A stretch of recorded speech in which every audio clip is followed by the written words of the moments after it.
নমস্কার বন্ধুরা, আপনারা অনেকেই জিজ্ঞেস করেছেন যে গতকাল অর্থাৎ ১৬ই মার্চ ২০২৬ সুপ্রিম কোর্টে ত্রিপুরা সরকার ভার্সেস সজল দেবের যে টেট বিষয়ক মামলার হিয়ারিং হওয়ার কথা ছিল, সেই মামলার কি আপডেট, আদৌ কি হিয়ারিং হয়েছে এবং হয়ে থাকলে কি হলো।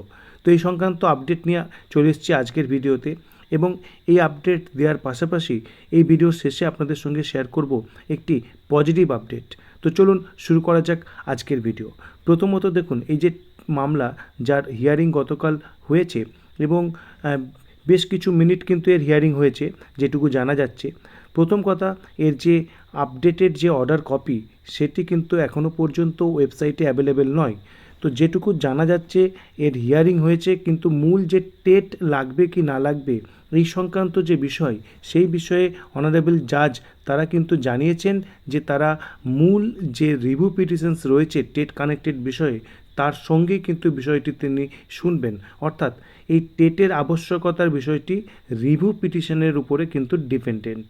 অর্থাৎ ত্রিপুরা সরকারের হাইকোর্ট যে অর্ডার দিয়েছিল 29/7/2011 পূর্বে নিযুক্ত নোটিফিকেশনের মাধ্যমে যে টিচার্স অ্যাপয়েন্টেড হয়েছেন তাদের ক্ষেত্রে টেট অ্যাপ্লিকেবল নয়। তো এই বিষয়টির যে বিরুদ্ধেই কিন্তু ত্রিপুরা সরকার এসএলপি ফাইল করেছে এবং এই যে টেটের বাধ্যবাধকতা এই জায়গাটি জড়িয়ে রয়েছে কিন্তু রিভিউ পিটিশনের সঙ্গে।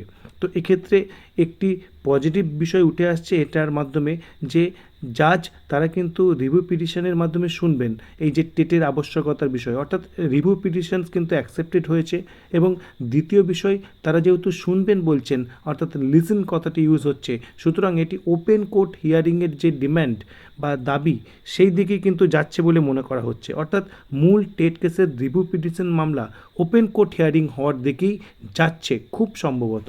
তো এই মামলাতে যে ত্রিপুরা সরকারের দেখুন লিস্ট করতে বলা হয়েছে 3 সপ্তাহ পরে এবং টুইসডের মধ্যে লিস্ট করার কথা বলা হয়েছে। দেখুন, অর্ডার ডেটেড 16/3/2026 এবং computer generated next date of hearing দেখাচ্ছে এখানে দেখুন 14ই এপ্রিল 2026।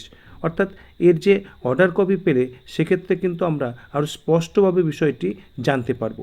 তো সেটি যখন অ্যাভেলেবেল হবে তার আপডেট আপনাদের সঙ্গে অবশ্যই শেয়ার করব। এবার আপনাদের যে পজিটিভ আপডেটের কথা বলছিলাম সেটি শেয়ার করব। আপনারা জানেন যে কিছুদিন আগে কিন্তু মধ্যপ্রদেশের যে গভর্নমেন্ট সেখান থেকে কিন্তু টেট দিতে হবে ইন সার্ভিস টিচারদের জুলাই আগস্ট মাস নাগাদ। তো সেই সংক্রান্ত একটি নোটিফিকেশান পাবলিশ করেছে এবং যার পরিপ্রেক্ষিতে কিন্তু সেখানকার যে টিচার্সরা তারা কিন্তু তীব্র আন্দোলন শুরু করেছেন। তো এই মধ্যপ্রদেশ থেকে উঠে আসছে একটি পজিটিভ আপডেট, যেটি পাওয়া যাচ্ছে দর্শন সিং চৌধুরী, যিনি মেম্বার অফ পার্লামেন্ট অর্থাৎ লোকসভার এমপি। দেখুন, মধ্যপ্রদেশ থেকে তিনি নির্বাচিত। তিনি 13ই মার্চ 2026 মাননীয় ধর্মেন্দ্র প্রধান কেন্দ্রীয় শিক্ষামন্ত্রীকে একটি চিঠি লিখেছেন। তো সেই চিঠির বিষয়বস্তু আপনাদের সঙ্গে শেয়ার করব। তো এটি হিন্দিতে লেখা, আমরা এর একটি ইংলিশ ট্রান্সলেটেড ভার্সান সেটি কিন্তু দেখে নেব। দেখুন কি বলছেন। সাবজেক্ট দেখুন, filing of A review petitions in the honourable Supreme court regarding the mandatory requirement of TET for teachers working in Madhya Pradesh. অর্থাৎ সরাসরি ধর্মেন্দ্র প্রধানজিকে চিঠি লিখে তিনি রিকোয়েস্ট করছেন যাতে সেন্ট্রাল গভর্নমেন্ট এই যে রিভিউ পিটিশনের অংশগ্রহণ করে। তো সেক্ষেত্রে কিন্তু প্রথমে দেখুন বলা রয়েছে যে এই সমস্ত টিচার্স দীর্ঘদিন ধরে অ্যাপয়েন্টেড রয়েছেন, 25-30 বছর চাকরি করছেন, এডুকেশন সিস্টেমে তাদের পজিটিভ যোগদান রয়েছে, এডুকেশনের কোয়ালিটি তারা বাড়িয়েছেন, এই সমস্ত বিষয় রয়েছে। যারা ইন সার্ভিস টিচার্স তাদের পক্ষে কিন্তু তিনি বলেছেন। এবং তারপরে কি বলছেন, at present the impositions of mandatory TET requirement on this long serving teachers has created uncertainty regarding their job security. অর্থাৎ জব সিকিউরিটির উপরে আনসার্টেনটি সৃষ্টি হয়েছে এবং তাদের ফ্যামিলি অ্যাফেক্টেড হচ্ছে এবং ব্যাপারটি সেন্সিটিভ, এই সমস্ত কথা কিন্তু তিনি জানিয়েছেন। তার পাশাপাশি যেটি দেখুন খুব ইম্পর্টেন্ট বিষয়, তিনি বলছেন the state government has already filed a review petitions before the honourable Supreme court. যদিও কিন্তু এর যে ঠিকঠাক আপডেট বা কোন ডায়েরি নাম্বার সেই কিন্তু তথ্য আমাদের কাছে এখনও পর্যন্ত অ্যাভেলেবেল নয়। তো যেটি নিশ্চিতভাবে আমরা পাবো যে মধ্যপ্রদেশ সরকার কিন্তু অফিসিয়ালি যদি রিভিউ পিটিশনস ফাইল করে থাকে তার ডেটাও কিন্তু আশা করছি খুব দ্রুতই আমরা পেয়ে যাব। তো আপাতত কিন্তু এই ডেটা কিন্তু অ্যাভেলেবেল নেই, যদিও এমপি কিন্তু চিঠিতে উল্লেখ করছেন যে state government has already filed a review petitions before the honourable Supreme court.